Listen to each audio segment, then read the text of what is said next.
ఎట్లున్నారు అందరూ ఇలా ముచ్చట ఏంటంటే ఒక ముచ్చట చెప్పడానికి డైరెక్ట్గా వచ్చిన జర భయపడకుర్రి.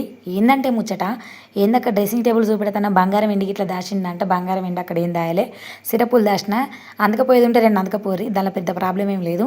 ఇప్పుడు వాస్తవానికి ముచ్చట్లకు వచ్చేస్తే అసలు నేను ఎందుకు అవన్నీ చూపెడతా అన్నా అంటే మన డైలీ లైఫ్లో మెడిసిన్ అనేది ఇప్పుడు చాలా మందికి మెయిన్ పార్ట్ అయిపోయింది. సో ఏదైనా కూడా మనం బేబీ సిరప్లు ముఖ్యంగా చెప్పాలంటే బేబీ సిరప్లు ఒక 1 మంత్ వరకే మనం ఇచ్చినప్పటి నుండి 1 మంత్ వరకే ఆ మధ్యలోనే దాన్ని యూజ్ చేయాలి. ఎక్కువ రోజులు వాటిని ఇంట్లో నిల్వ పెట్టుకొని తొక్కులాగా దాచిపెట్టుకొని అయితే అసలుకే బేబీస్కి అసలుకే యూజ్ చేయొద్దు. నెక్స్ట్ ఇంకో ముచ్చట ఏంటంటే నేను ఫ్రిడ్జ్లోకి వెళ్ళి అసలు ఫ్రిడ్జ్ డోర్ ఎందుకు తీసిన అంటే అందులో యాంటీబయాటిక్ నేను స్టోర్ చేసిన అన్నట్టు. సో నేను అది ఎందుకు స్టోర్ చేసిన అంటే ఎప్పుడైనా కూడా మన మెడికల్ షాప్లో యాంటీబయాటిక్స్ అనేటివి బేబీస్కి ప్రిఫర్ చేసేటప్పుడు ఖచ్చితంగా మనం దాన్ని కూల్ ప్లేస్లోనే స్టోర్ చేయాలి. ఎందుకంటే అది రాంగ్ రియాక్షన్ అయ్యి నెక్స్ట్ కలర్ కూడా చేంజ్ అవుతుంది.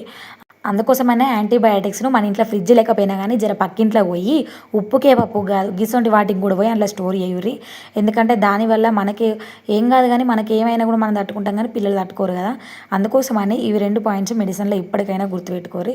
సో యూజ్ఫుల్ వీడియో అని చేసిన ఎట్లా